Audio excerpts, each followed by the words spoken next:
What is going on, everyone? So, this is, of course, Chad, and I am joined today with Marv Yola, hashtag Cowboys fan. We are not joined today, unfortunately, by Sergey of Skynet Gen. He is actually busy doing something else. Next week is when we'll be filming I believe it's part three or part four of our top 100 films of all time list that we collaborated with together. But so this live stream is just going to be a hangout session with Marv and myself. Marv, how are you doing today? I'm going. I'm going. Everything's going. Getting excited for the Eagles game? I actually am excited about the whole weekend, dude. Like next, I'll say. I want to say today, tonight, tomorrow, even Monday. I'm excited, man. It's going to be an exciting couple of days. Exciting time. It's the holiday season. So, I'm just excited. Really excited about what's to come.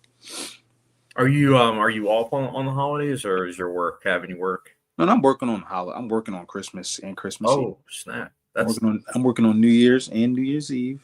Oh, wow. Yeah, but you make up for it in other areas. So what are you gonna do, right? I'll be off for 7 days. Lucky bastard. Yeah, I'm excited about that. Yeah, but to be fair, my work gave me off like the 24th and 25th, but I have the way my work is. You have 40 hours of PTO that you can bring on to the next year. So I have much more than 40 hours. I had some to use. So I was like, all right, let me use it around this time of year. So worked out that way. But yeah, I mean, I'm excited about the holiday season too. I'm slowly getting into the Christmas spirit. But yeah, what's going on Monday? Because I know what's going on tonight, and tomorrow I know, of course. No. Just it's like a Monday night doubleheader for football. I'm excited just because the matchups they happen at the same time, so you can't watch both of them. But if you want to like just switch back and forth, it should be interesting. It's two very interesting games, so I'm excited about that. That's very intriguing. Monday Night Football is always welcome. Who are the matchups? Vegas and Atlanta, and Chicago and Minnesota. Oh wow! They're exciting matchups. Very interesting because on paper, I would watch the Chicago Minnesota one because that's I feel like more important because that division right now is just it's intense.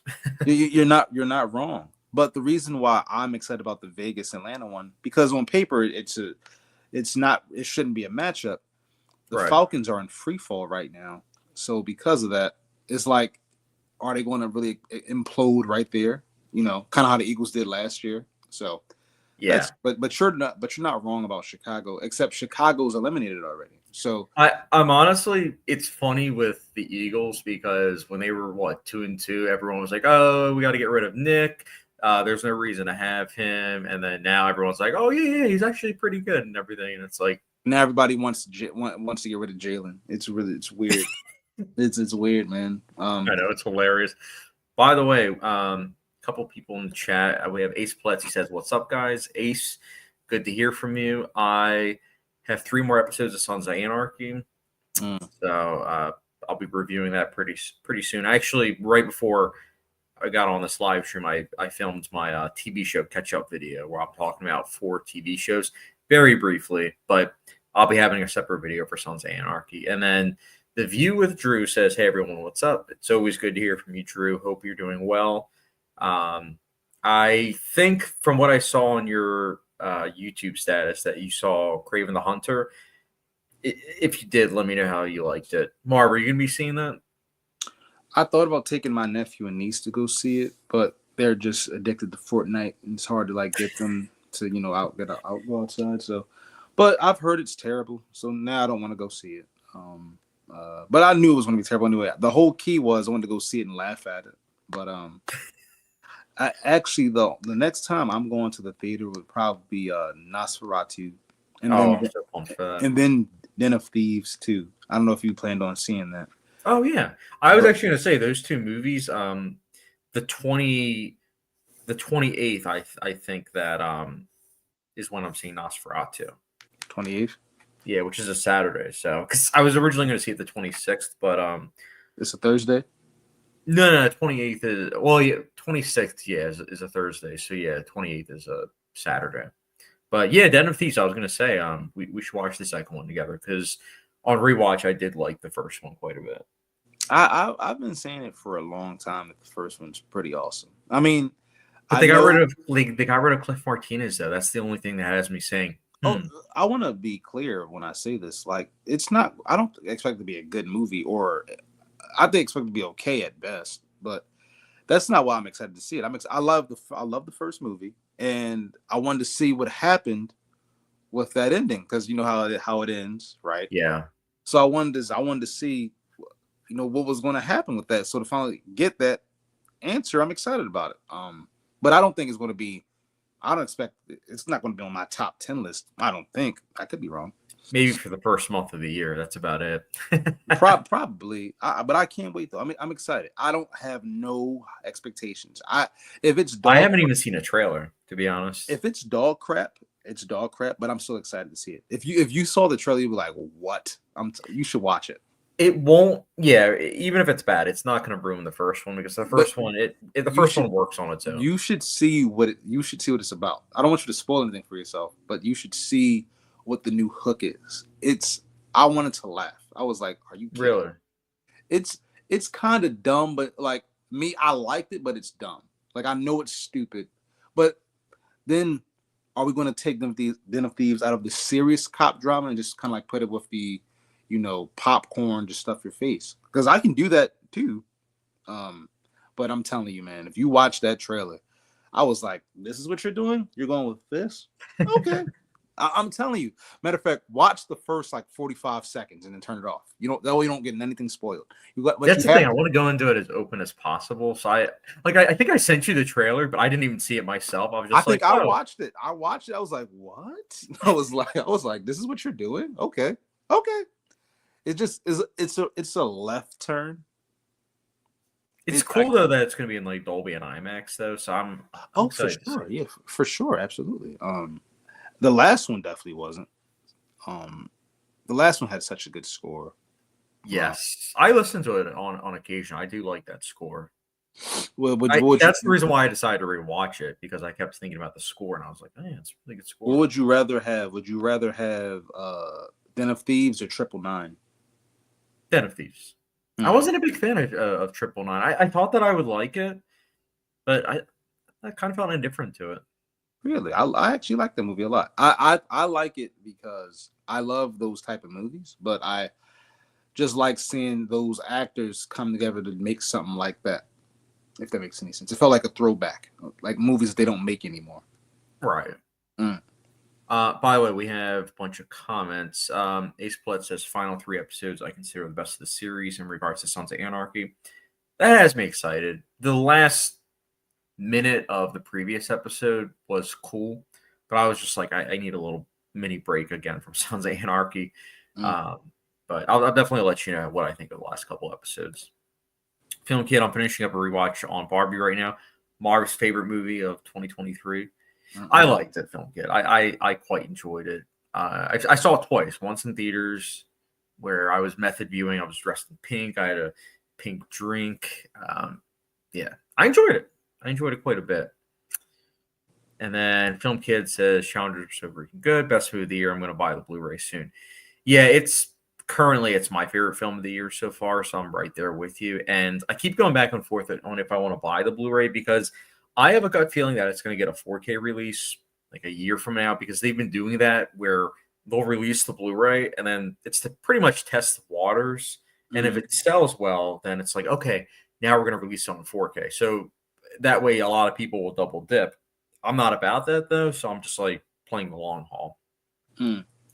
So Film Kid, you guys all started earlier than I expected. Yeah, Marv has to leave a little bit earlier than expected, so that's why we started a little bit sooner. But you know, it's still gonna be a good stream so far. You know, Marv and I are both having fun. Ace Palettes excited for this on the Anarchy review. Yeah, it's it's gonna be hard to put into words my thoughts on that show because it's such a frustrating watch. Film Kid, I might go to TIFF next year. Ooh, that's gonna be a cool experience. I've always wanted to go to a film festival in regards to seeing like those 15 to 20 movies that people usually watch. Well, stop bullshitting and hop on a plane with Marv and let's go down to South by Southwest. That's like, dude, film festivals are expensive, man. Dude, so what? We're film people, aren't we? Yeah, that's true. Yeah, you I can't might do. I almost did this year. They have the Philadelphia Film Festival where pretty much all the Oscar buzz type films you get to see them a couple months before they go wide. I almost did that, but I was thinking about it. I'm like, if I spend the $1,000 and it's like an hour drive, like it just seems like a lot. But I might do it. $1,000. It's like something like that. Why does it? You can't just see. You have to see all the movies. You don't have to see just some of them. So that was pretty much for the it was for the month pass, I believe. You could spend $500 for the weekend pass, and it's pretty much so you can see any movie regardless. Now, what you could always do is you could always spend per showing, but there's no guarantee that you're going to have like the seats and everything. So, like if you wanted to go to a 3:00 showing of, let's say, The Brutalist, there wasn't a guarantee that you would get the seats because you didn't have the weekend package or the month package. So it's that type of stuff. You know what I'm saying? It was like, huh? Would you go to South by Southwest? I might. I forget which. What type of movies they usually show at South by Southwest? They do a lot of genre, horror, comedy, thriller, genre, some drama. Like B movies, like they premiered It Follows there. The Lost City, Neighbors. I forget what else. Maybe I know. Philadelphia Film Festival is something I'm interested in. TIFF is something that TIFF's really expensive. Apparently, that's more than $1,000. Like it's way more expensive. Sundance, that's something that I've always wanted to. I feel like the two that would get me up to go was South by Southwest and TIFF. A buddy of mine wants to take me to a film festival in Miami in I think June. Oh wow! But it's for like Juneteenth, so that should be pretty interesting. So yeah, that'd be cool, man. You should do it. I told him I'd do it because I feel like the one thing about this year, I felt like this was a really good year. Last year was a good year too, but obviously, you know what happened. This year was a really good year, but the one regret that I have about this year is that I didn't do enough. So I think I don't want to overcorrect because I feel like I had a good year this year. There's nothing to complain about, but I definitely want to just put myself out there a little bit more, do a little bit more, experience more, be more in touch with my passions, Right. And I felt like, it's just so much. Everything kind of opens up now. New schedule, weekends, man. Yeah, now that you have off weekends, which is awesome. It actually does so much. The only problem is that I don't know how to navigate it. It's so new. My mom just said, I was on the phone with my mom, and she said something like, "You're bored. You're so bored. You don't know what to do with yourself." I was like, "I don't. I usually am like just working today." Well, now you can pursue your hobbies. Like now that you have more free time. I know, that's what I just said. I really can just jump into it. It's just weird because I'm so used to just like killing myself at work, like just working like I don't want to say working as a dog, but I just work. I wake up, go to work, and come home. So yeah, this is nice. I'm happy for you, man. Thanks. By the way, Film Kid says my dad wants to watch the first Den of Thieves with me.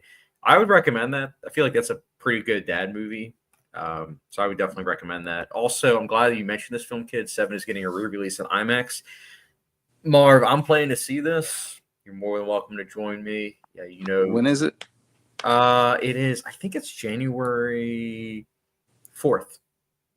Well, technically, it comes out January 3rd, but I know you have off Saturday and Sunday, so. I'm not necessarily opposed to it, but you gotta. But we'll talk about it later when it gets to the date. I'm actually not opposed to it, but we'll talk about it close to the date. Yes. It's not confirmed, but it's TBD. It's TBD. Film Kid, and then Alamo Drafthouse. See my local Alamo Drafthouse is releasing The Social Network and Clockwork Orange in January. two films that are in my top 25 of all time, so I definitely approve. Ace Blitz, what happened at the last minute, by the way? Oh, Sergey currently is he's on like a photo shoot, so that's one of the reasons why he, last minute couldn't make it. He thought he had more time, but he didn't, which I get. So I told him, I was like, no sweat. We can just do the top 100 next week. Got plenty of time.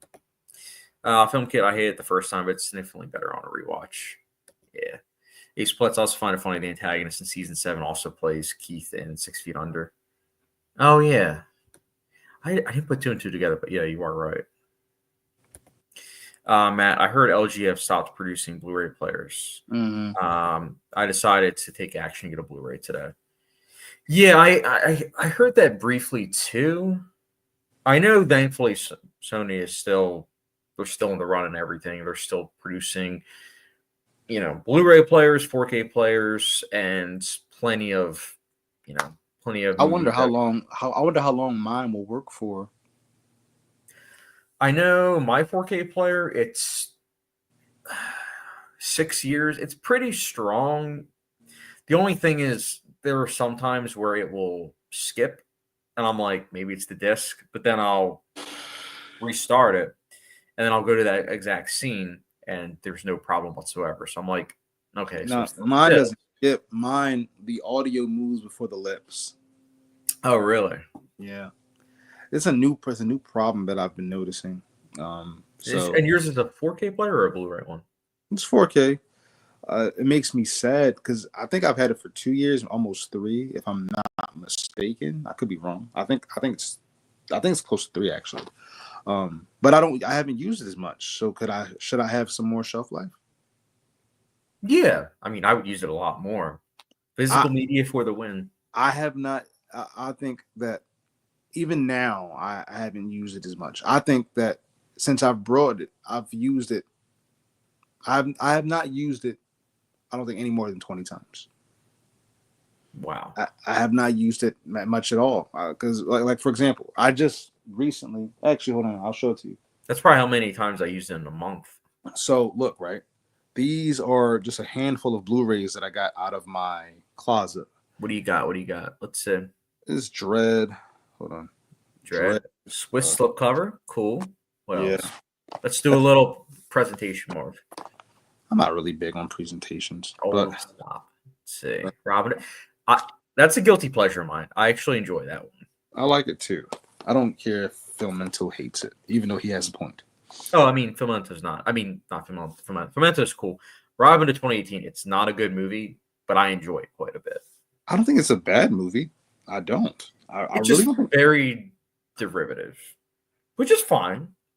I don't know, man. I think everything's derivative. I think that certain movies get a pass and certain movies don't. I think that if it came out in like 05 or 06, everybody would love it. I truly believe that. Oh yeah, you know what this is. Catching Fire. Oh yeah, Sin City. That's the second one, right? Yeah, I like this one better. You like it better than the original? I do. You have to watch it sometime, man. It's awesome. No, I've seen the second one. I like the second one. The first watch one I it. like a lot more. I know. I hear you. Watch it again. Just watch it again. It's much more entertaining. Like the first movie is classic and iconic, and it's awesome. We know that. It's so good. It is. It's very good. It's no. I'm not saying it's not. And Elijah Wood is so creepy in that movie. Oh gosh. Anyway, he is. That being said, though, the 3 stories in the second one is just so entertaining. It's so entertaining, man. Like, this movie is what I hope a R-rated Batman movie is somewhat like. Kind of. I could be wrong on that. By the way, more comments. The view with Drew. How would you guys rank the Toy Story movies? For me, it'd be number 1, Toy Story 2. Number 2, Toy Story 1. Number 3, Toy Story 3. Number 4, Toy Story 4. Marv, I'll let you go first. If I had to rank them, I would say 1 is the best. I would say 3 is the second best. I would say 4 is 3 and 2 is 4. And mind you, I'm saying all of them are perfect. I'm not saying either one. Yeah, they're all great. Yeah, they're all great. My number one is Toy Story 3. My number two is Toy Story 2. My number three, my number three, I would say is Toy Story 4, and then my number four would be the first Toy Story. But again, it's like trying to pick your favorite child. It's impossible because they're all great in different ways. Mm. But Toy Story 3, I do think, is somehow, some way a step above the rest, even though I acknowledge that the other ones are great. Matt picked up Pulp Fiction, The Departed, and The Big Short. Love these pickups. I actually, all three of these I own. Pulp Fiction I own on 4K. The Departed I recently picked up on 4K. And The Big Short I own on Blu-ray. So all really good pickups. Marv, you own, I don't think we've talked about The Big Short, but do you own Pulp Fiction and The Departed? I own The Departed. I do not own the other two. Have you seen The Big Short? Mm-mm. Oh, it's really good. It's about the 2008 stock crash that happened and the ripple effect. And Is that by Adam? Is that by Adam McKay? Yeah. I'll give it a shot one day. I like Adam McKay. Me too. I like his combination of comedy and drama with his later stuff. Like Vice, I think is underappreciated these days. I quite like that one. And then I mean, let's just keep it simple. He's the guy. He's the man who gave us Step Brothers and Anchorman. So. And he also gave us Succession. No, Anchorman. No, Anchorman. No. I'm saying Anchorman and Step Brothers. They're up here in terms of cultural appreciation. Oh, I mean, I enjoy those. Don't get me wrong. Like I do own Anchorman, but you don't own Step Brothers. No. Where's my flamethrower so I can burn you? No, I enjoy Step Brothers. You don't own it. You don't own it, Chad. What are you talking about? I still enjoy it. It is a classic. Oh God. God. Oh gosh. I'm just saying. For me, when I think Adam McKay, I think of his later stuff, such as Big Short, Vice, helping us get Succession, stuff like that. So Anchorman 1 and 2 and Step Brothers gets no play. I don't like Anchorman 2. And you don't like Ricky Bobby, I'm guessing. Ricky Bobby, I need to give a second. Well, I need to give a 2.5 second chance because I technically saw it a second time, but I only got halfway into it because I was watching it with Nicola and her family, but they never finished it. So, and I told myself I would finish it, but I never did. So I never logged it, but I technically saw it 1.5 times. You make me so upset. Well, I'll try to watch it again. Film Kid, do you think Challengers is going to get nominated for Best Picture? So originally, I thought it didn't have a snowball chance in hell in regards to it because it seemed like it was falling to the wayside. But with Golden Globe nominations, keep talking. I'll be right back. But with Golden Globe nominations, it's possible, but unlikely. And the reason why I say that is because story-wise, I think it might turn off some Academy voters, unfortunately. But my heart says I hope it gets nominated somehow for Best Picture. But I do think it's going to get like score, possibly editing, stuff like that. So I like it a lot. Ace Plet's Toy Story 3 is my favorite. We're on the same page. Film Kid, Interstellar and IMAX was a life-changing experience. Yeah, I saw that on IMAX last week, and that was pretty awesome. I'm already tentatively planning to see it a second time in IMAX with another friend. Yeah, I like Interstellar quite a bit, and in IMAX especially, it was like awesome. Ace Plet's happy for you, Marv. Yes, me too. Film Kid, I keep contemplating if I should watch Mulholland Drive or not. 100% should watch it. It's a great film. Film Kid, next year, Columbia in January is releasing all the live-action Spider-Man movies. Oh, wow. That's interesting. Ace Plet's, have you noticed how since Anarchy episodes have gotten longer? Yes, I have noticed that, and that's something that I found to be frustrating because it's such a formulaic show at this point that I personally didn't see any need for the episodes to be an hour plus. Like the mid seasons were like 45 minutes long, which was fine, but all that added fat to the series is just like, oh, come on now. Film Kid, next year when I get off of school for summer break, the first movie I'm going to watch is Do the Right Thing, since that's the perfect summer movie. Method viewing. I like your style. Yeah, Do the Right Thing is really good. Film Kid, do you think Challengers is going to get re-released because of the Oscars? So I think Challengers will get re-released if it gets nominated for Best Picture. Because usually what Regal and AMC, what they usually do is the films that get nominated for Best Picture, as long as they're not streaming only, get re-released in theaters. So then that way people can then, rediscover those films. So if Challengers gets nominated, I 100% think that it will. If it doesn't, it's not gonna get nominated. I mean, not gonna get re-released. Ace Splits, I love Interstellar. Yeah, me too. I don't think it's a perfect movie, but I really like it. And I think what's cool is that if you do experience it in IMAX in theaters, it is somehow, some way, just how I remember it. Like, I love watching it on physical media. Like, I own it on 4K. I think it's a great looking film. Sounds great. But one thing I believe, I could be wrong, but it seems like on the physical media release, they fixed the audio mix so that way things are more audible. When you watch it in IMAX, it seems like it's the original audio mix. So when things are getting really intense and just really crazy, you can't hear people. You can't hear what they're saying and everything. And that's what Nolan originally had it 10 years ago. That's how I remember it the 4 times I saw it in theaters back in 2014. So I liked that little touch that it was the original audio mix. Ace Splits, episode 12 is an hour and 21 minutes. Holy cow. So it's basically a feature-length film. That's wild. I think that's also why I've been holding off on watching the final 3 episodes, because of just how long they are. Film Kid just posted my review for Barbie. I look forward to reading your review. Film Kid also says, do you know why they say Nickel Boys was coming out this week, but there's no showtimes available? So I can explain about that. So what happens is they're technically not wrong. So tickets are available, but it's usually only in limited areas. So a lot of times Oscar buzz type films will get released around like New York, Los Angeles, and then 2 or 3 weeks later they get a wide release. So technically the showtimes are available, but it's only available in 1 or 2 regions, 1 or 2 states, I should specify. So I would be on the lookout for Nickel Boys.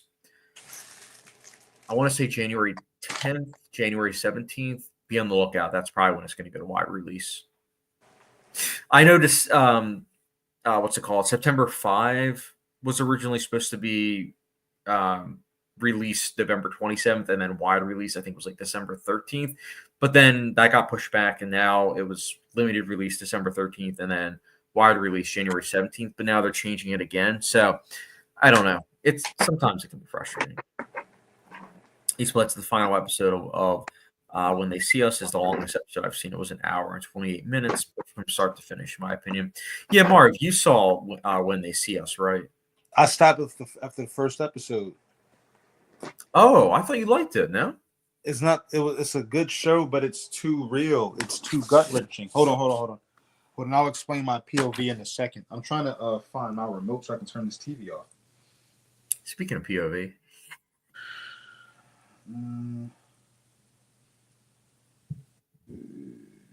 Where is the remote at? Interesting.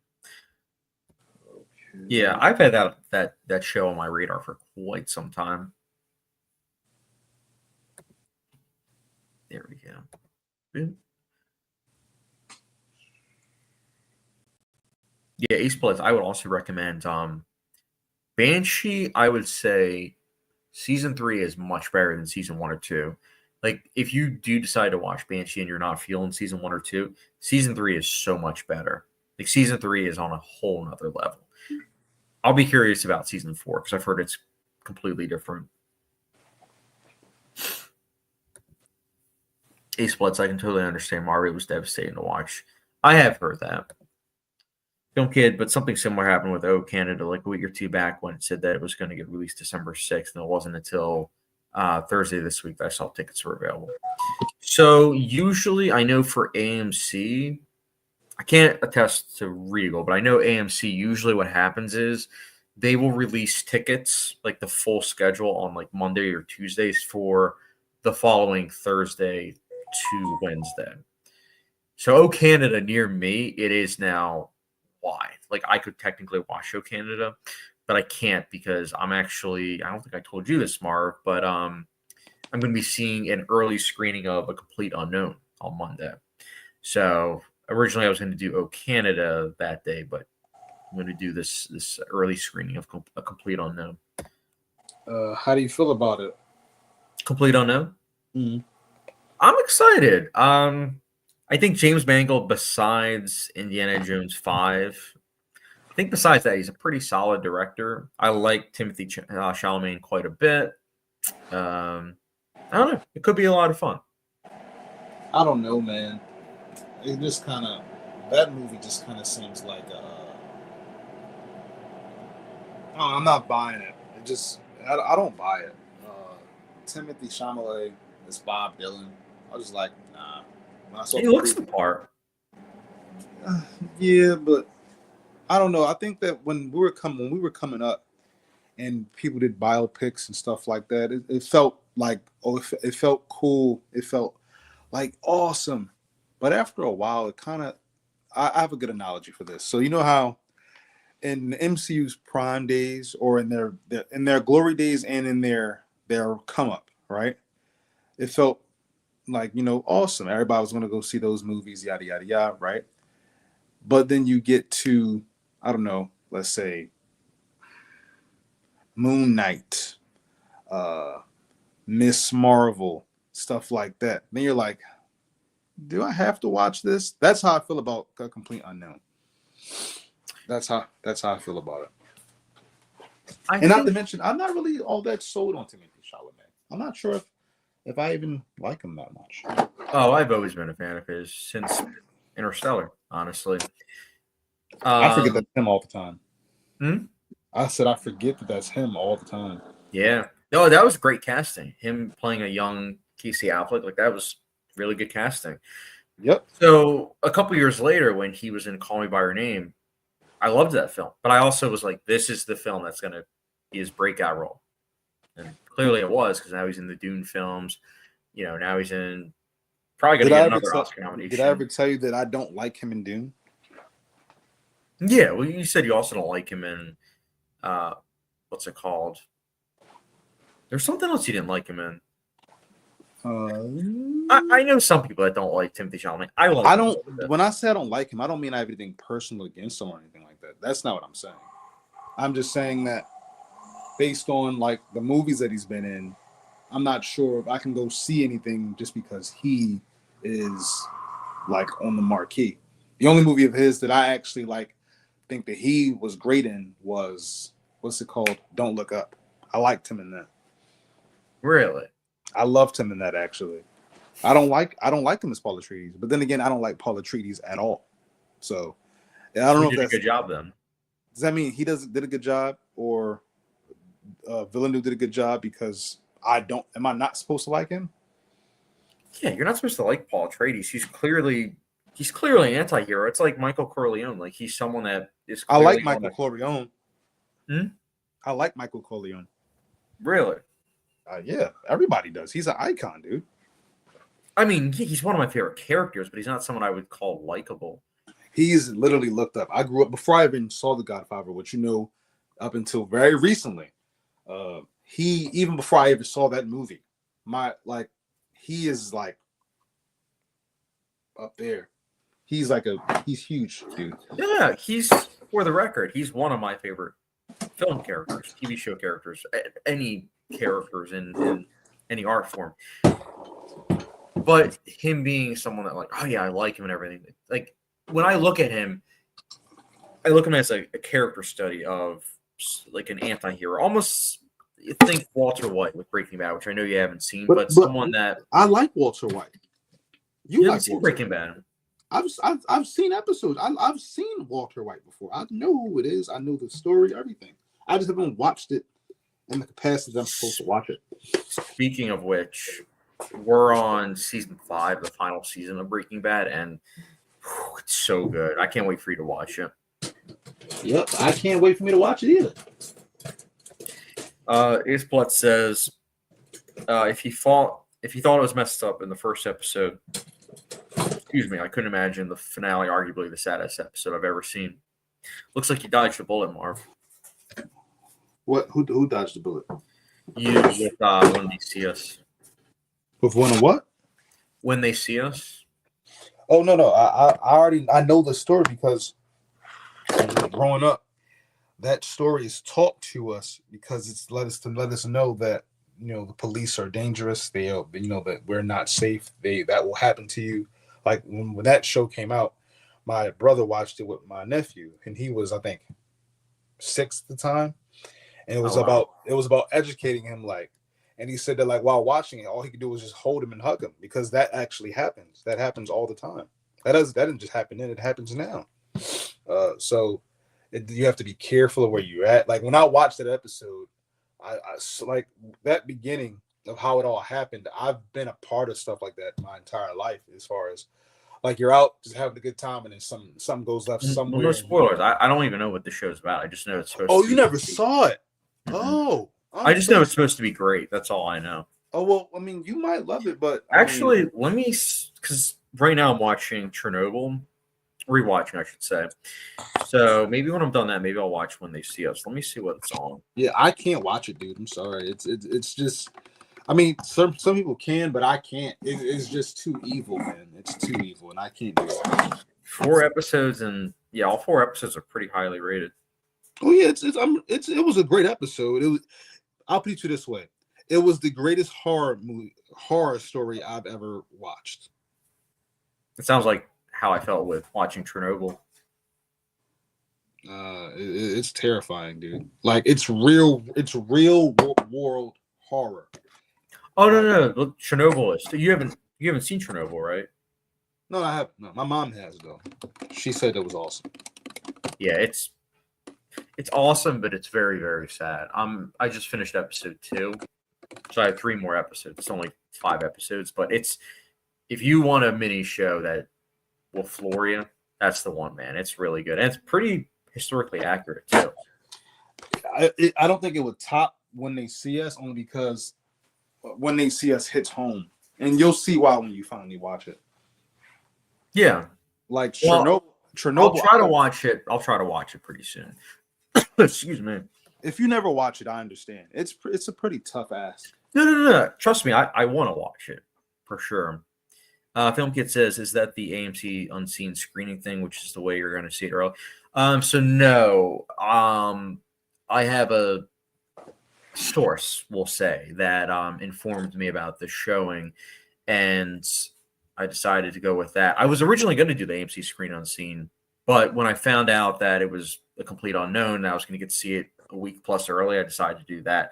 No, the AMC screen unseen, I'm saying it right now, it's going to be that boxing film. What's it called? Let me go back. I have my phone up right now.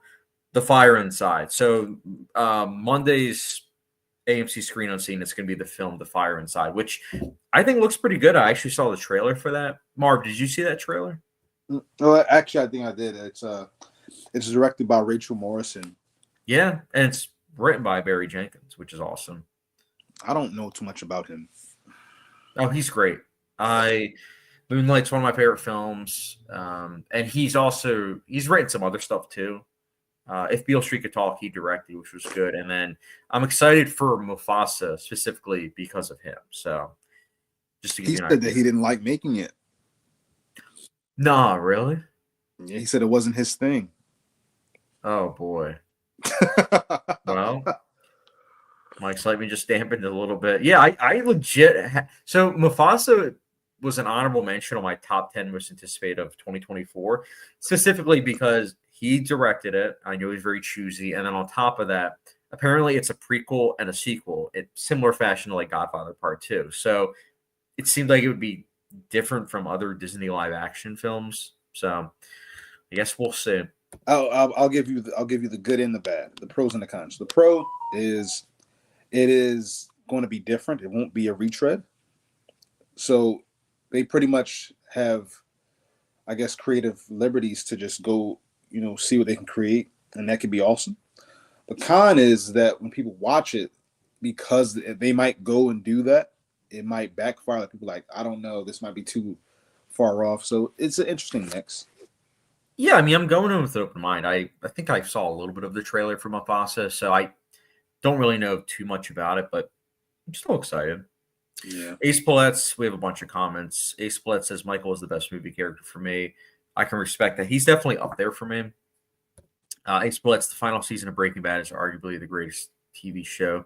Yeah, I love the final season of Breaking That's Bad. not true, Ace. The best season of television is Westworld season 1. I'm watching it right now. It's incredible. I love Westworld season 1. Season 1 of Westworld is fantastic, and I would say it is arguably perfect. But season 5 of Breaking Bad, when you see it, you'll see what I'm talking about. Chad, there's nothing better than Westworld season 1. Nothing. We haven't seen Breaking Bad yet. You have, and you. I have, yeah. And you can tell me right now, and just be honest with yourself. Breaking Bad season 5 is better than Westworld season 1. Yes. You don't mean that. I 100% mean it. And you can look it up too. I'm not the only one that thinks it's one of the best. You're tired. You didn't get out of bed this morning. Oh no! When you see Breaking Bad season 5 and all that goes down in that season, it is insane. Okay. And right, just to give you a frame of reference, IMDb, they rate things out of 10, of course. And there's an episode in season 5 that has a 10 out of 10. Meaning that I think it's rated by like 300,000 people. 300,000 people, they came up with that rating. That's unheard of. I've seen like a 9.8, a 9.9. I've never seen a 10 out of 10 from any episode except Breaking Bad season 5. So who writes that show? Do you know? Which show? Breaking Bad. Oh, what was the question? Who writes it? Vince Gilligan, I think his name is. Oh, the Wire guy. Oh, yeah, I think he was involved with The Wire first. He created it. Did he? Yeah. I didn't know that. Yeah, that's his show. The Corner, too. Oh, now I'm definitely going to watch this shit. What? He made The Corner and The Wire. Of course this show. No wonder it's so good. So now I'm selling you even more on why you got to watch Breaking Bad. Now I'm selling you on why you should watch The Corner. But you'll never watch it. I mean, I like The Wire a lot, so I might check it out. I didn't say The Wire. I said The Corner. Why don't you watch The Corner, Chad? Why don't you watch it? It's not even a show. It's a miniseries. It'll be over in about 5 hours. But you won't do it. I have a lot of shows good. I'll try it. We have, by the way, we have other comments. Ace Paulette's Chernobyl is a masterpiece. 100% agree. Service Ace of Diamonds, aka Alex. Marv, remember Alex? Mm-hmm. Yeah, he's in the chat. What did I miss?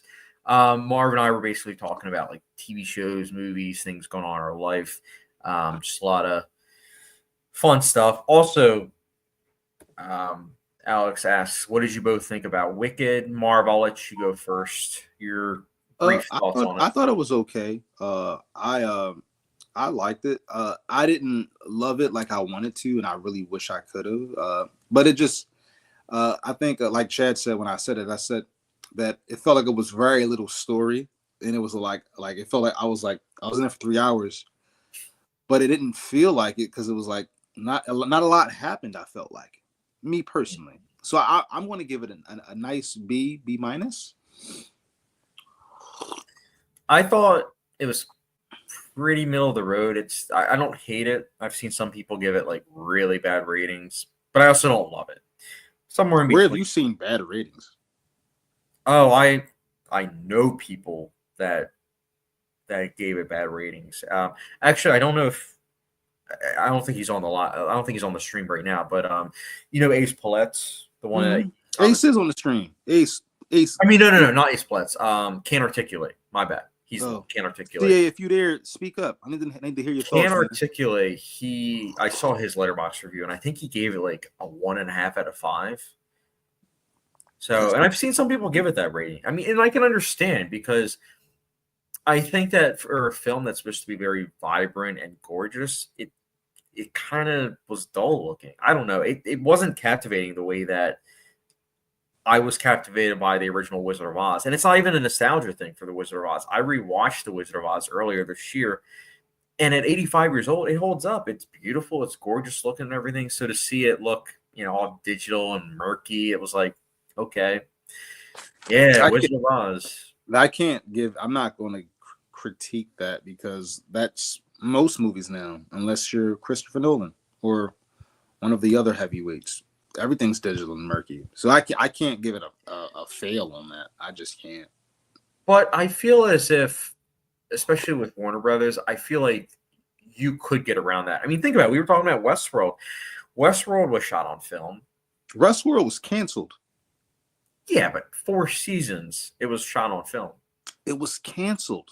Old guard, Chad. Old guard.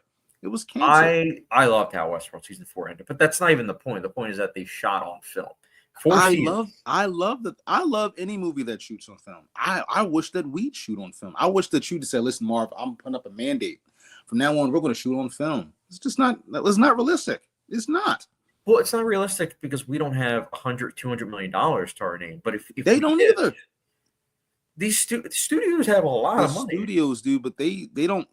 You have to have clout to get that. Nolan has clout. Like, everybody doesn't get that. I don't think, but that's what I'm saying. If you look at it, it's not necessarily the clout. It's more so, does the director know how to do the process and everything? Do they know about sending it off to the labs and everything, knowing what they want, but and also the cinematographer that they're working with? Look what you just said, though. All right, let's assume that they don't. Let's assume, what's his name? John Chu. Let's assume he does not know how to do that stuff, right? He can't learn on the job with $150 million tent pole. And I agree with you about that. Mm-hmm. So choose a different director then. Barry Jenkins. What if he doesn't want to do it? Is things you're not considering. What if John Chu was the guy for the job? What if he's the guy who wanted to do it? He's the guy whose pitch was the studio wanted, and everything worked out. I mean, the movie is successful. People no doubt. It definitely. And I'm glad that, for the record, I'm glad that people are really digging the film. I'm glad that, Not to mention, you just said Barry Jenkins, and that hasn't come out yet. What if that comes out and it bombs? Then what? I don't think Mufasa's not going to bomb. You kidding me? I haven't heard nobody excited for it. Nobody. I don't think nobody even knows it comes out. I haven't even seen no previews for it on TV. Really? They're advertising pretty heavily on it, especially. I haven't seen a thing. I don't. You know what? Do you know? Here's my prediction. It's going to be insane. You're going to have Sonic 3, and you're going to have Mufasa. That's what everybody's talking about. That's what the families are talking about. That's what the kids want to go see. My nephew wants to go see that. My nieces want to go see Sonic. But you would forget. I'm like, Sonic, Lion King comes out that day. And they're like, Lion King? What are you talking about? They're like, what? I'm like, Mufasa. I'm like, and you see they're like, what is this? They don't know anything about it. They don't even know the trailer then.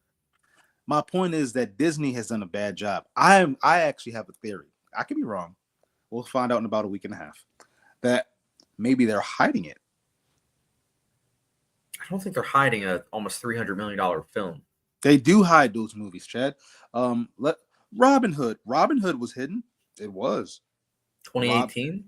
Yeah, that was hidden, dude. Excuse me. Sorry. I mean, that movie was pretty much dead on arrival. That's the case I'm making for this movie. This movie is DOA. I don't think it is. Like are you putting your money on this? You like the bet? What's the bet? What's the bet? So I will bet you $10. It does not hit 80 mil. 80 mil if you're talking about for opening week or just as a whole? Opening weekend. See, I'm not going to take that bet because Christmas is similar to Thanksgiving, where you're not necessarily going to see a front load. It's usually the week after. Oh, I don't want to hear. Oh, yeah. Shit. Oh gosh, dude. Look at Gladiator and look at Wicked. Those two films they laid out because they had Thanksgiving. Chad, Wicked came out and opened to 112 opening weekend, and then it did 80 the next week. But it didn't make as much because think about it, around the holiday time. Yeah, there's some people that go to the movies, but sometimes people will wait a week. So that way it's like, okay, the crowd's gone like a little bit. So, but did you listen to what I just said? Wicked made 112. If Wicked made 112, why can't Lion King make 112? Yeah, because it's going against Sonic 3. So I would say cut that in half. I would say 60 million. I would go with 60 million. With Sonic, I would say maybe 100 million. I think it's definitely going to make more than Mufasa, but I would not cut out Mufasa. I think that there's our age group. I will say that Mufasa will not make 60 million. You want to take that bet or no?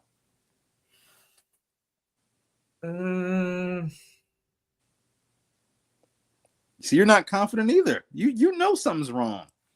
No, I'm just trying to. If I want to do a $10 bet, you know I am with bets. I know, but it should be an easy bet for you. But you can't think of it because you know that. Yeah, I don't know if this is gonna be a blockbuster hit. It should be, but I don't feel like it is. I think I think it will be hit. Do I think it's going to be possibly I think the first one was like a $1.5 billion hit. No, I think it's closer to, I would say, the $800 million range. Also to consider, are we talking 60 million? Are we talking worldwide? Or are we just talking domestic? No, I'm just talking domestic opening week. Domestic? I'll take you on that bet then. 60 million. All right. So your bet, Let me write that down. The bet is if it hits 60 million, I'll owe you $10. Yes. Cool. I'm writing this down now. 60 million opening weekend, you're saying? Yes. Okay. Opening weekend for Mufasa. $10 bet. All right, we'll see who's right. I don't think it's going to be a bomb. Like that film of all films, I don't think it's going to be. I'm not saying bomb, but if it opened up to 55, I'll be like, yeah, that makes sense. That's only $5 million off. Hey, I'll win. Right, now, I mean, no, but if it does make, so I think it's going to be more than 60 million. Kind of. But I think with Sonic there, I don't. I think Sonic is taking its attention. I've heard more kids excited about that movie than Mufasa. Like people haven't even mentioned Mufasa. This is the Lion King. When that Lion King movie came out a couple years ago, even when people didn't want to see it or thought it looked bad, people still were talking about it. Nobody's aware of this. Nobody's talking about it. I feel like they have done a terrible marketing campaign. They're not pushing it. I watch football. That's the prime real estate right there. That's where everybody drops their trailers in commercial spots. Usually, yeah. I don't see any. If you've seen some, you can tell me. I haven't seen not one. No, I have. And when I go to the movies, they have a bunch of posters up and everything, and they also have like drinks and everything. So I've seen Sonic everywhere. I've seen Sonic posters at the bus stop, on buses. I've seen it everywhere. I think that they were wrong to open up against Sonic. I do. I mean, to be fair, I'm pretty sure Mufasa had that slot first. Pretty sure. Hey, why would there be any? I mean, don't get me wrong. The Sonic franchise is very successful, but think about it. The first Lion King, the impact that it had, the remake, reimagining, whatever you want to call it, that also did really well. So I don't know. I'm curious what the tracking is for that film. Actually, let me look right now. Yeah, I'm gonna Mufasa pre-tracking. Let's see.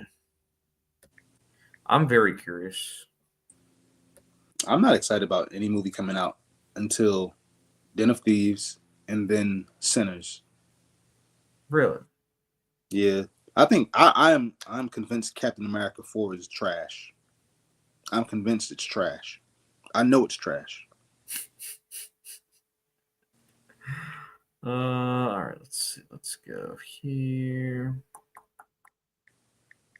That's another bet right there, Chad. I want to bet that Captain America 4 is garbage. Yeah, I mean, I can see that. You know how I know? Why? Because Steve Rogers is coming back.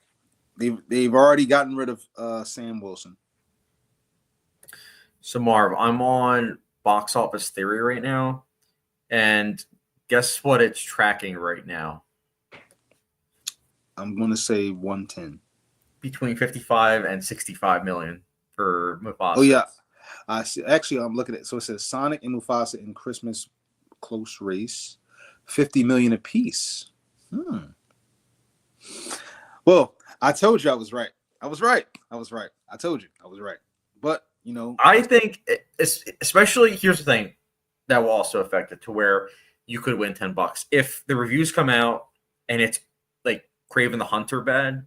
No. Yeah, you pretty much have that bet. If the reviews are positive, I think that there will be an They will inclination. be the exact same as the 2019 movie. You think like a 60% or like on Rotten Tomatoes? More like a 50. 50. Oh wow. 55. Whatever the 2019 movie score is going to hover around there. That could be a bet too if you want. One bet at a time. So I can keep track of them. I will bet that because I actually am confident in that. I have no faith in that movie. By the way, it's not the director's fault at all. It's just the studio system. Film Kid says, I want to go see A Clockwork Orange in theaters, and I probably will. It's just that I need an adult to go with me, and I think that any adult who takes you will be traumatized. Clockwork Orange is awesome, but yeah, that film, it's definitely not a film for everyone, but it's in my top 25. Film Kid also says the two greatest movie villains of all time is Terrence Fletcher and Hal. Terrence Fletcher, such an interesting character, and Hal, so good. Oh, also, Bootzilla's correcting you, Marv. No, that's David Simon. Vince Gilligan was involved with the X-Files. David Simon is the creator of The Wire, I mean. Okay. Gotcha. And then Ace Paulette says, I heard The Corner was amazing, Marv. It is that too. It is amazing. It is literally like the best directed anything. Like, I think Westworld season 1 is the greatest season of television ever. But I think that The Corner is one of the most harrowing and authentic and naturalistic things I've ever watched. It's almost like watching a snuff film because it's like, even though you know you're watching like a show, you feel like it's not a show. You feel like you're just. Are you recommending a snuff show to me? Listen, just let me finish my I'm messing with it. So it's like you're watching something through a TV screen, but you're watching real life through a TV screen. That's what it feels like. It's as if you've been invited to just watch somebody's life unfold, and it's all happening. It all feels real. It doesn't feel like a movie or a show at all, and because it's based on a true story, all of this stuff really happened. And I've been to Baltimore before. I've been in the disenfranchised areas before. And that's what it looks like. And when I saw it when I was, I think, 13, I never forget. I just happened to stumble across it one night. I couldn't sleep. It was in 06, almost 20 years ago. God damn it. Yeah, an old Marv. I know. And I put it on and I just watched it. And I'll never forget just feeling like I was like consumed by it. Like I was obsessed with it. I had to watch every episode and I just lived in it. Like that's the thing about me, Chad.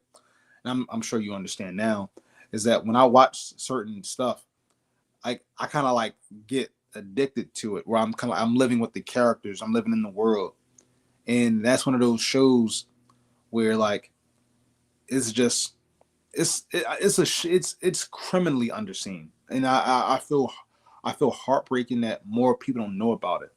But I mean, to be honest with you, I feel like that was when The Wire came out. Originally, I feel like that was the case with The Wire because The Wire was a show that viewership was not as much as like something like The Sopranos. So it was something that as time went on, more and more people came across. And that's probably the case with The Corner as well. Like it sounds like a show that people that are really interested in the world of The Wire decide to give that show a chance and they end up liking it. Oh yeah, just as much. I think that if you watch The Wire, you come across The Corner. Like my brother came across The Corner because he watched The Wire and he loved it. But and I liked The Wire. I liked it quite a bit. Like The Corner is The Wire, but you remove out all the other storylines. It's like you're just with the. No, that's not necessarily true. If you take out the cop subplot out of The Wire, the cops, the newspaper, and all the politics stuff out, then that's what The Corner is. If you take all the extra stuff out The Wire, it's mainly about this one family and the people that's connected to that family and how they live in the inner city of Baltimore and drugs and criminal activity has destroyed them and how it destroys every family. And people usually, they grow up in them areas are either they're going to become products of their environment and they're going to, if they don't get out, which is usually hard for them to get out, they never leave and they just become statistics, whether they end up dead, in jail, drug addicts, single mothers, And that's for little boys and little girls and women and older people as well. And it's sad. And when you watch the show, you watch it. It's happening to one family, but you see how it could easily be you. And the last episode, without spoiling anything, the last episode, it all kind of comes full circle, and you see the cyclical nature of how, I don't know if you ever heard this before, Chad, but they say the players change, but the game stays the same. Yeah, I've heard that phrase. Yeah, and I think that's what it brings home. So it's very educational. To stay out of trouble, to stay away from the wrong types of people, but also to know that, like, to be grateful for where you at, because the corner, like the wire, like you saw the wire, at least you didn't see the corner, but a lot of Yeah, those. and the corner is on my list. It's currently on the back burner. Sure, but I'm saying, like, you saw the wire, like The like a Warriors, yeah, Marlo, it's really good. like a Marlo Stanfield or Chris and Snoop. Like, those are real people, you know what I mean? And the corner, that shows you how those people end up to be just like that, if that makes any sense. Yeah, so they complement each other. Mm-hmm. Also, we have a bunch of comments. Alex Service Ace of Diamond says, I thought some of the song scenes dragged on for way too long with Wicked. I would agree with that. I mean, it's a 2 hour and 40-minute musical that length was the original time, apparently, of the play on Broadway. So, yeah, it's definitely felt its length for me, at least. Hopefully, part two is not the case. So I'm on the same page with you for sure. I feel like part two is going to be a massive success. It's going to be much better. Ace Paulette says, without spoiling Marv, we'll know what I'm talking about, but the story of Corey Wise is so tragic. Say it again. Oh, it's right there, Marv. Corey Wise. I forget that name. Could you break it down for me, Ace? I forget, who is Corey Wise. Ace also says, Chad, do you have any predictions of what's going to happen on the final 3 episodes of Sons of Anarchy? So Gemma is going to die probably by the hands of Jax. Throwing that out there. Jax will probably also die. I'm assuming that he's going to kill himself in some way, like some kind of suicide. I don't know. The show projects a lot, so those are my predictions. I will say, with what happened to Tara, that was kind of spoiled for me, but how it happened wasn't spoiled for me. So when it went down, I was like, wow, okay. So those are my predictions so far. Ace Let's let me know who wins the bet. LOL. We will know on December 22nd. We'll know. Yeah, December 22nd. Film Kit says, I got to go for a little bit. Might tune in later. We'll probably be ending in like 10 minutes or so. Yeah, I got to get going. Yeah. Bootzilla, saw Conclave last night and liked it. Introduced me to the process of selecting the Pope with a twist. I didn't like it as much as you did, Chad, but still decent to good. I can respect that. Yeah, I loved how refreshing that film felt. And I think that normally films that I love tend to be PG-13, R, unrated, that type of thing. But I thought it was so refreshing to have a PG, politic, religion-heavy film that is able to broaden to many audience members. And it's just so well filmed. It's very well acted. It's got really good dialogue. And it has themes that I think are quite intriguing and a twist that you definitely won't see coming for sure. And I think that it will get people talking. And that's why I love films in the first place, is that it gets people talking. So that film I've seen twice. I think it's very, very well put together. And I look forward to seeing it a third time because I'll probably be picking it up on 4K. Explets, Marv, is the corner or the wire more realistic to Baltimore? That's a good question. It's the corner. They're both the same. If you've ever been there and you watch both shows, you know that it's the same. Like, first of all, Baltimore, it's disgusting. I just was there about like 3 months ago. I went down there on a random Saturday night with a friend of mine to go see another friend of mine. And I do not like that place. I like going to see my friend, but I don't know how anybody lives there. Like, she keeps telling us to come move down there, and I'm like, where do you think I'm moving to down here? Absolutely not. No way in hell. But no, they're both very realistic. And mind you, I want to just say this right now. I think Baltimore people are really awesome. I think that I would love to, when I go out down there, to like meet more people down there and stuff like that. But I think the corner is like really raw. The Wire is raw too. The Wire just is more of a what is the word, Chad? Multifaceted. Yeah, where it's tackling So more things. it's like so much. It's like The Wire is like Game of Thrones, but of like street stuff. It's like the politics covering street stuff. The all the thugs and gangsters are covering that.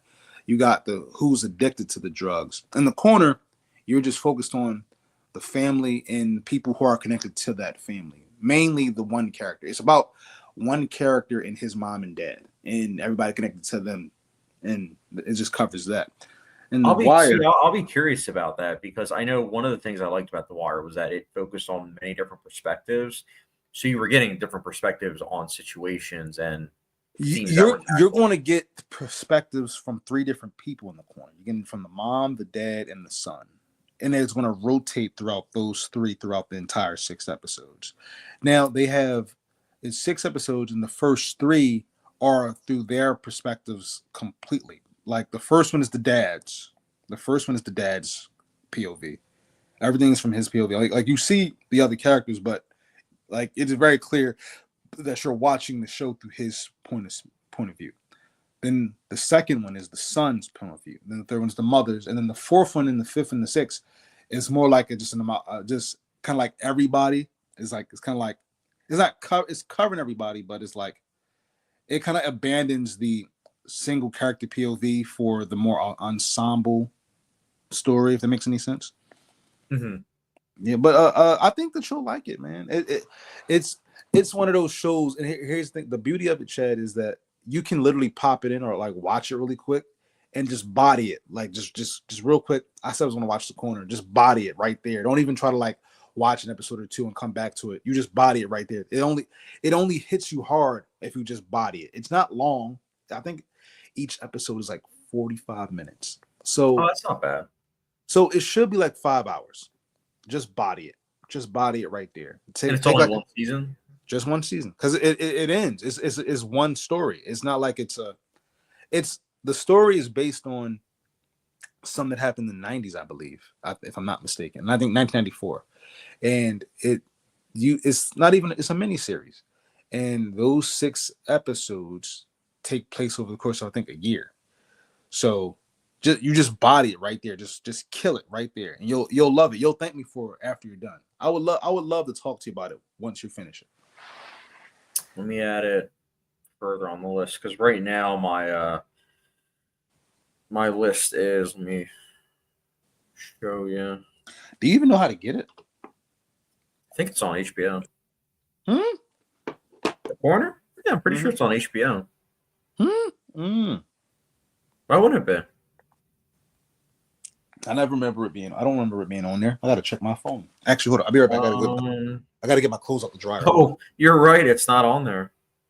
Yeah, because I watched it on demand when I first saw it, but ever since then, if you want to find it, you have to like go digging through the internet for it. I don't even have to do that. I got something called the library. I bet money. They don't have that at the library, Chad.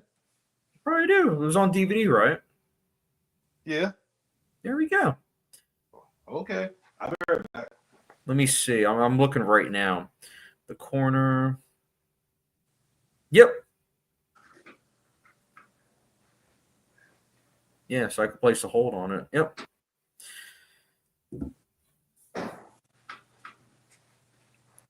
All right. Also, Bootzilla says at Ace Plus, both are more realistic. Most of the writers and creator lived and worked in Baltimore. Some wrote for the local newspapers. I did hear about that. That makes sense. Ace Pletz, he's one of the kids, and When They See Us, who went through most of the stuff. And then Ace Pletz also says the scene in the finale of season 6 is crazy of Sons of Anarchy. It is, but it also is just like so dumb. Like, without spoiling anything, there's something big that happens in a house, and right outside the house, there's a cop, and the cop doesn't hear any of the noise that goes on. It's like, really? Really? So it's something that emotionally, yeah, I felt the impact, but intellectually, it was something I was like, what are we doing here? Bootzilla says lots of corruption in Baltimore starts with the politicians and works its way down. Unfortunately, that's usually how it is. But yeah, and that's Gotham something The City. Wire tackles. The Wire does tackle that. Gotham City. The Penguin. That is why Gotham City is the way it is. Corruption at the top. That's why Philly is the way it is. If you ever noticed. I mean, yeah, that's why I was saying, like, his analogy, like, yeah, that's how it is everywhere. I think Baltimore is worse than Philly. I do. No.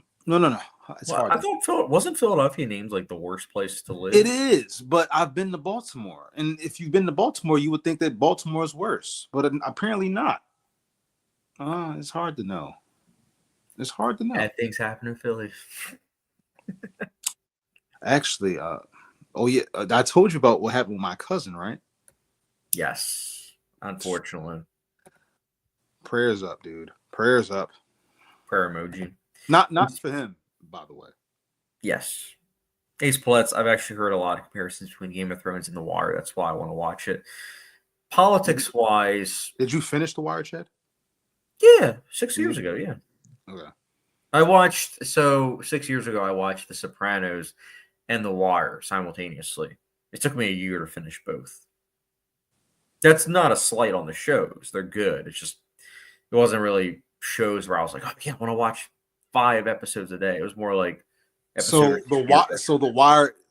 So this is where you get to learn about like what your taste buds are. So The Wire didn't really move the needle for you. That's not necessarily that. I mean, I'll give you an example. Chernobyl is it's a mini series, so I didn't have it on my top 10 favorite TV shows of all time, but it's one of my favorite things that's put on TV, right? But Chernobyl is a show that's only 5 episodes, but I started it, several days ago, and I'm only on episode 3. It's not saying the show's bad. It's just that with stuff that's like that hard to watch, sometimes I have to be in. Oh, you consider The Wire hard to watch? I mean, some of it, yeah. I ate The Wire up when it was on. I don't watch it much anymore. If I did watch The Wire again, I would probably watch, I think, 3 and 4. I wouldn't watch 1, 2, or 5. I would just watch. Which one's season 4 is the one with school teachers, right? Season 3 and season 4 is what I can get with. Season 4. Then season 1, 2, and 5, I really don't much care for. But season 1, I don't know if I ever told you, but season 1, I think I watched the first 2 episodes, and I wasn't feeling it. So this was back in like 2016, 2017, and I just didn't continue watching it. So 2018, I was like, no, I'm going to start from the beginning. I'm going to watch this show. Is there any reason why you didn't finish, or why you was like, nah, I'm not feeling it? I think at that point, I just wasn't really feeling the documentary-esque storytelling, because I think, if I recall correctly, the first episode, you're like a fly on the wall with these characters. So 7 years ago, it was something that I just was like, 6 years ago, though, I was about it. I was like, yeah, this is fascinating. It's educational. And so when you watched it, did you feel like you were fascinated, but you were like it's still like pretty it's like a rough watch, like still kind of raw, but you're still fascinated? Yeah, I mean, I still found it fascinating for sure. I mean, and I think it helps that the characters, as the series progressed, I found them to be more and more interesting, and was able to grab on. Who was your favorite? It's a cliche to say, but it might have been McNulty. I don't know. That type a lot of. Oh, I'm sorry, I didn't mean to cut you off. Go ahead. I was just gonna say that type of character that's like a morally gray character. That's, he has a lot of issues, but he's trying to do good in the world. I don't know. I thought it was pretty interesting. A lot of people's favorite character was Omar. Yeah, everyone did. Yeah, a lot of people liked Omar. I liked him. May he rest in peace. In real life, he passed away in real life. He was a good actor. He was a great actor, and my heart goes out to him. I didn't know he was in that much pain. God rest his soul. My favorite character, I like Marlowe, man. I loved Marlowe. Which one's Marlo? Marlowe. Oh gosh, Chad. Dude, I haven't seen it in 6 years. And I've seen it one time. Yeah, you don't love the Wire. You don't like the Wire. You don't like. Do like The Wire. I just don't remember that much about it. Marlowe is one of the main characters. He's the biggest drug kingpin in Baltimore, the one that kills everybody. See, you don't like the show. You don't like the show. How do you not? I don't like the show. I just don't remember it. He's the arch villain. He's the Darth Vader of The Wire. How do you not know that? Because it was 6 years ago, and like I said, I was watching a 5-season show over the span of a year. That still does not count. It's just like Sons of Anarchy. If you were to ask me what happens in the show, my brother hasn't watched that show in years, and he knows everything about it. How many times did he watch it though?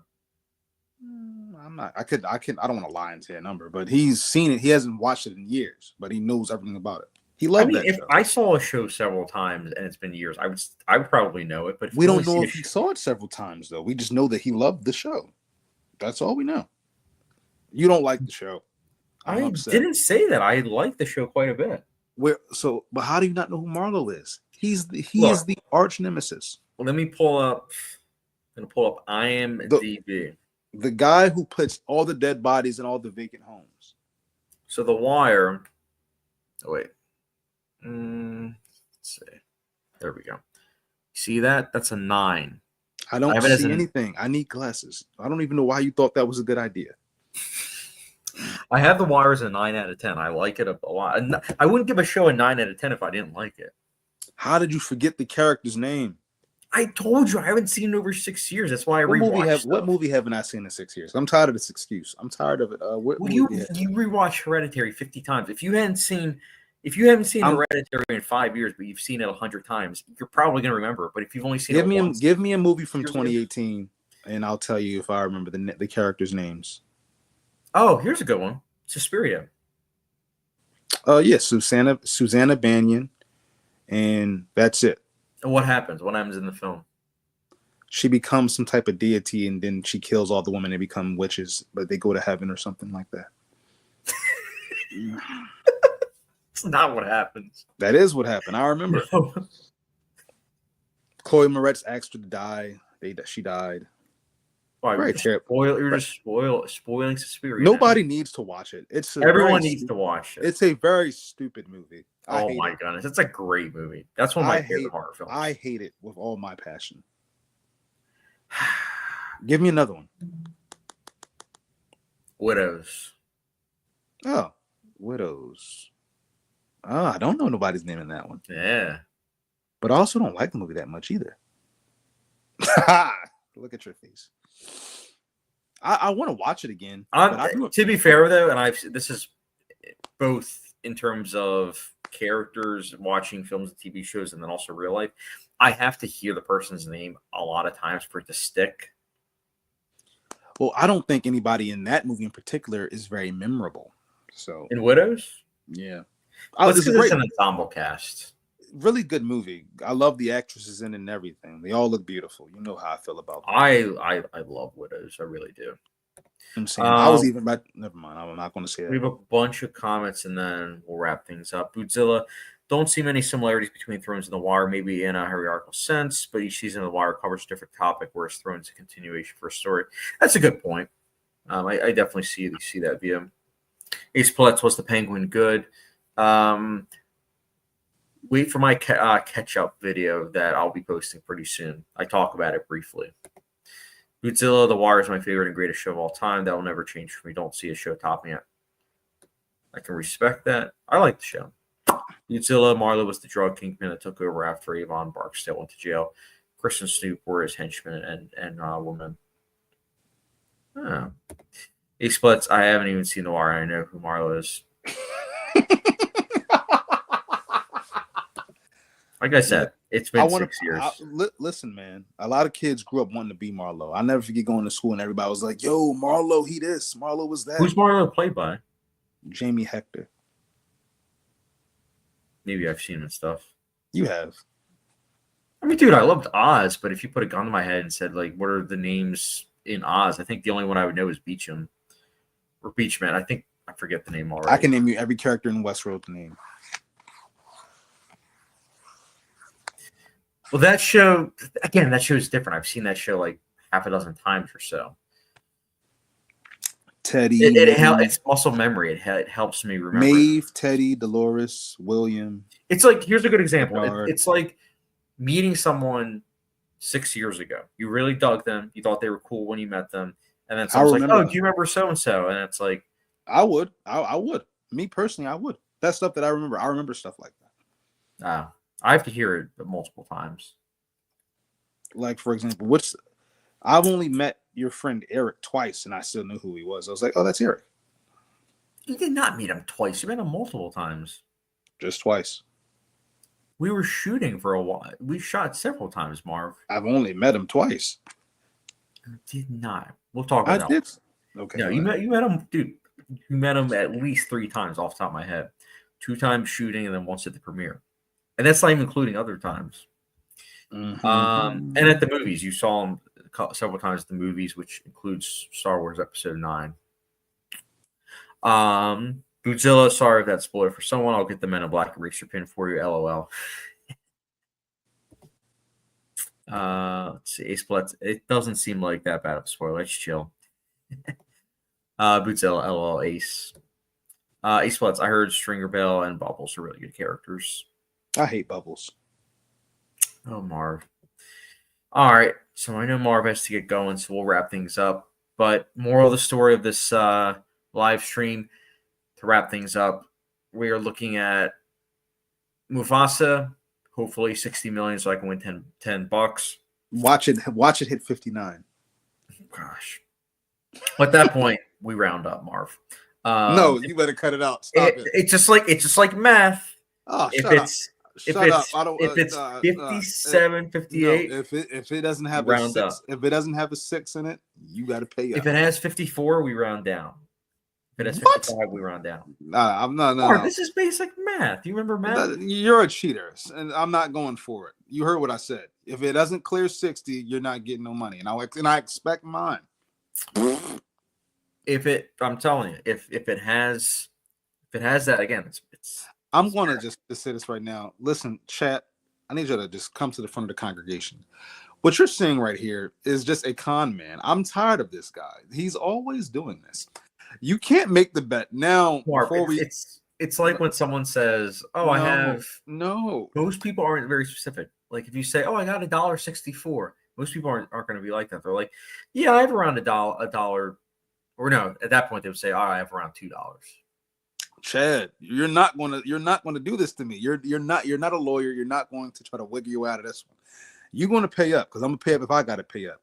If it clears 60, you will get your money. If it doesn't say 60 nothing, you're not getting anything. I'm letting you know that right now. I'm tired of your shenanigans.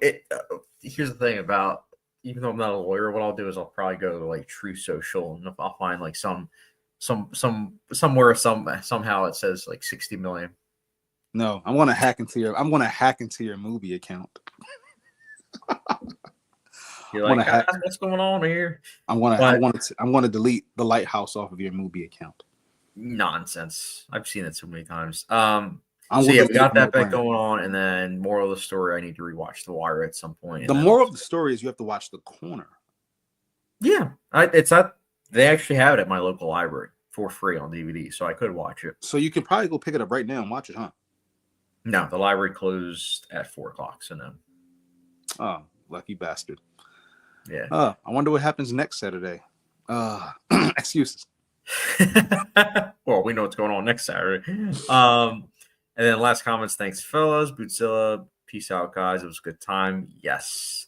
Bootzilla says Sonic 61, Mufasa 57. I'm thinking that. I think that's about right. That's Round up. Tracking. Round up. Ace Palettes you're trying to be Saul Goodman. Yes. All right, guys. Thanks again for everyone for watching, and I hope you guys have a good rest of your night. And we will catch you next week. Later, dudes. Peace.